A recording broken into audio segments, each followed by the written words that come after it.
बेनीपट्टी विधानसभा क्षेत्र अंतर्गत जो यहाँ पर आवाम है सबसे जानते हैं, ये प्रधानमंत्री के रूप में किसे बनते देखना चाहते हैं और यहाँ के जो सांसद थे पहले उन्होंने क्या विकास किया और इस बार सांसद के रूप में ये लोग किसे देखना चाहते हैं। 4 साल हो गए, इन्होंने एक दिन नहीं आए, 4 साल में एक दिन नहीं आए। हम जानते, आप ही बताइए कि इतने बड़े चौक है, एक क्यों नहीं बना पाए हैं। प्रधानमंत्री के रूप में उसे ही देखना चाहते हैं जो मूलभूत मुद्दे पर काम करे। अशोक यादव खड़े हैं ना, उससे ही पूछिए बुला करके कि 5 साल हो गए, आप कितने दिन आए चौक पर, कितने जनता को आप बात नहीं। सब बहुसंख्यक नेता, एक बार अटल बिहारी वाजपेयी थे, उनके नाम पर कड़िया बिलाई खीर तो अपना रोटी सेक लिया। इस बार मोदी का लहर है, कोई नेता कोई काम का नहीं है जिला के अंदर में। सांसद है अपना बाप बेटा माँ बाप खानदान जीवे उस जुगाड़ में है। इस बार मोदी का लहर, उसी लहर में अपना रोटी सेक रहा है। बाहर में जाए, कहीं चला जाए, सोलकन बाभन चमार दूसरा में लीन रहता है दिन रात। नमस्कार, आप देख रहे हैं मिथिला का विश्वसनीय digital news network news today Mithila. मैं हूं आकाश मिश्रा। मधुबनी संसदीय क्षेत्र में जहां 20 मई को चुनाव होने वाला है, यहां चुनाव को लेकर यहां बूथ स्तर की तैयारी भारतीय जनता पार्टी की तरफ से की जा रही है। पीछे बैनर पे देख सकते हैं बेनीपट्टी विधानसभा क्षेत्र अंतर्गत कलवाही में रिलायंस मॉल के ठीक सामने चुनावी कार्यालय का यहां पर भव्य उद्घाटन हुआ है। यहाँ हमारे साथ बेनीपट्टी विधानसभा के विधायक हैं। विश्व का सबसे बड़ा लोकतांत्रिक देश भारत है। उस देश में फिर से जनता के हाथ में फिर से एक मौका मिला है इस पावन पर्व को सफल मनाने के लिए। 20 मई को जो मधुबनी संसदीय क्षेत्र में चुनाव होने वाला है, उस चीज को लेकर यहाँ पर एक तरफ लोग कह रहे हैं कि हम कब तक मोदी जी के नाम पर वोट करते रहे, वहीं पर इससे पहले जो वोट हुआ था उसमें भारी मतों से निवर्तमान सांसद अशोक यादव को यहाँ विजयी किया था। फिर से निवर्तमान सांसद चुनावी मैदान में है। चुनावी चर्चा के माध्यम से बेनीपट्टी विधानसभा के जो विधायक हैं विनोद नारायण झा, उनसे हम जानते हैं। न्यूज टुडे मिथिला में आपका स्वागत है। धन्यवाद आकाश जी। किस मुद्दे के आधार पर एनडीए गठबंधन को इस बार लोग वोट करें? सबसे पहले मैं एक सुधार कर दूं, हमारे सांसद अशोक यादव निवर्तमान नहीं है, वो वर्तमान सांसद हैं। अभी सांसद हैं और भविष्य के सांसद निवर्तमान नहीं हैं, वो सांसद हैं। और मेरा विश्वास है कि भारी मतों से आगे भी वो चुनाव जीतेंगे। भारतीय जनता पार्टी सदा विकास के नाम पर चुनाव लड़ते हैं।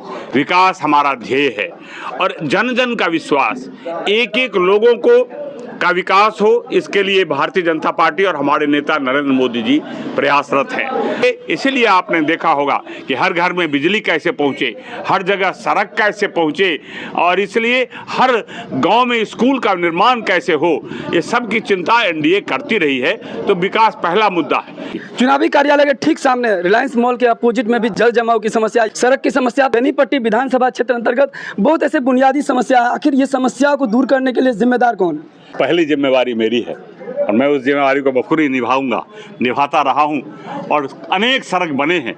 मेरे विधायक होने से पहले अधिकांश गांवों में सड़क नहीं था, मुख्य मेन सड़क तो था, उसको हमने बनाने का काम किया है। वो 10 सालों में टूटा भी है, उसको मैं ठीक कराऊंगा। जो और कई टेंडर हो भी चुके हैं और अधिक अच्छा से अच्छा विकास हो। ये कलवाही प्रखंड है जहां ITI का सरकारी कॉलेज खुला है, बेनीपट्टी में खुला है। इसके अतिरिक्त भी मेरे MLA होने से पहले 30 साल पहले सब डिवीजन बना था, लेकिन वहाँ कोर्ट नहीं खुला था। कोर्ट अब संचालित है, जेल संचालित है, अग्निशमन का कार्यालय है। विकास की निरंतर धाराएं नरेंद्र मोदी और नीतीश कुमार की जोड़ी में चल रहा है। इसको हम आने वाले दिनों में और आगे बढ़ाएंगे और विकास की जिम्मेवारी हम अपने सभी साथी कार्यकर्ताओं के साथ मिलकर लेते हैं। काम किया है, आगे भी करेंगे। और आप जिस प्रकार से अपने मुद्दा को लेकर लोगों के बीच जा रहे हैं, घर घर जा रहे हैं, उसी प्रकार से लोगों का कहना है कि आखिर कब तक हम मोदी के नाम से ही वोट करते रहे। यहाँ के सांसद क्या वजह है कि हमसे मिलना दर्शन दुर्लभ करते हैं, क्या कहेंगे इस पे? देखिए, ये सांसद मिले हैं लेकिन कई कारण भी थे, तो कुछ थोड़ा कम हुआ। कोरोना इसमें बड़ा एक कारण था, लेकिन ये चुनाव सिर्फ सांसद का चुनाव नहीं है, ये देश बचाने का चुनाव है, देश चलाने का चुनाव है, देश को मजबूती से आगे बढ़ाने का चुनाव है और नरेंद्र मोदी छोड़ के दूसरा नेता नहीं है।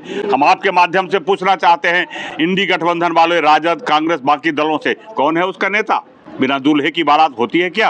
ये बारात निकली है, दूल्हा का पता नहीं है। कौन होंगे उनके प्रधानमंत्री? अरे नरेंद्र मोदी को हटा दोगे, किसको बनाओगे? साल साल बनोगे क्या? एक साल स्टालिन होगा, एक साल ममता होगी, ऐसे देश चलेगा क्या? एक साल राजीव गांधी होगा, ऐसे देश चलेगा क्या? देश समझता है ये बहुरूपीय हैं, सिर्फ पद के लिए मिले हैं, आगे इनकी लड़ाई जारी रहेगी इंडिया गठबंधन की। अभी भी मैं बताता हूं, जो वामपंथी इंडिया गठबंधन के हिस्सा हैं वो केरल में अलग अलग लड़ रहे हैं, बंगाल में ममता ने किसी से अलायंस नहीं किया। फिर ये एनडी गठबंधन क्या है? ये ठग बंधन है, और ये ठग बंधन को जनता पहले भी नकार चुकी है, इस बार भी नकारेगी। दूसरा हमारा मुद्दा है सांस्कृतिक राष्ट्रवाद। भारतीय संस्कृति दुनिया में श्रेष्ठतम संस्कृति में से एक है, और हमारी संस्कृति को दबाने का प्रयास किया जा रहा है। जो दूसरी ओर इंडी गठबंधन है, जो अपने को इंडिया गठबंधन कहता है, उसको वे लोग तुष्टीकरण के कारण सनातन संस्कृति को दबाने का काम करते थे। लेकिन हमारे नेता नरेंद्र मोदी ने सनातन संस्कृति को सर्वोच्च स्तर पर पहुंचाने का प्रण लिया है, और ये भी हमारा एक तरह का उद्देश्य है। हम आने वाले दिनों में भारत में हम इस संस्कृति को श्रेष्ठता की ओर पहुंचाए हैं। वो राम मंदिर का बनाने का मामला हो, या बनारस में शुद्ध भव्य काशी, सुंदर काशी का सवाल हो, या दुनिया में सनातन संस्कृति कैसे स्थापित हो, ये हमारा दो उद्देश्य है, दो मुख्य उद्देश्य है। दूसरी ओर महागठबंधन के लोग विनाश के प्रतिनिधि करते हैं, ये राजद के लोग हमारे खिलाफ है। अली अशरफ फातमी दरभंगा के सांसद हुआ करते थे, उनके समय में एक भी सड़कें दरभंगा में ठीक किया? दरभंगा जाने में कितनी कठिनाई थी, लोग भूल गए क्या? दरभंगा की बाजार में 5 फीट तक पानी लगाता था बरसात में, लोग भूल गए क्या? 3 चरण का जो चुनाव हुआ है, पहले के तुलना में जो मत का प्रतिशत है वो कम हुआ। क्या वजह है कि उसका मत का प्रतिशत पहले की तुलना में कम हुआ है? कड़ाके की धूप थी, तो धूप भी एक कारण था। अब थोड़ा मौसम सुहाना हुआ है, मुझे उम्मीद है कि बढ़ेगी। और मैं सभी मतदाताओं से अपील करता हूं, ये लोकतंत्र का महापर्व है। नरेंद्र मोदी जैसे ऊर्जावान नेता हमारे नेता हैं, उनको प्रधानमंत्री के लिए सब लोग घर से निकलें और सभी अधिक से अधिक लोग वोट करें। कार्यालय का उद्घाटन किया गया है, क्या उद्देश्य है? उद्देश्य है, हल्द्वानी प्रखंड में कार्यकर्ताओं का हुजूम है, हमारे घर घर में कार्यकर्ता है, और वरिष्ठ कार्यकर्ता भी बड़े पैमाने पर हमारे लगे हुए हैं। वो एक एक मतदाता से को संपर्क करेंगे, इसीलिए ये कार्यालय उसका मॉनिटरिंग करेगा।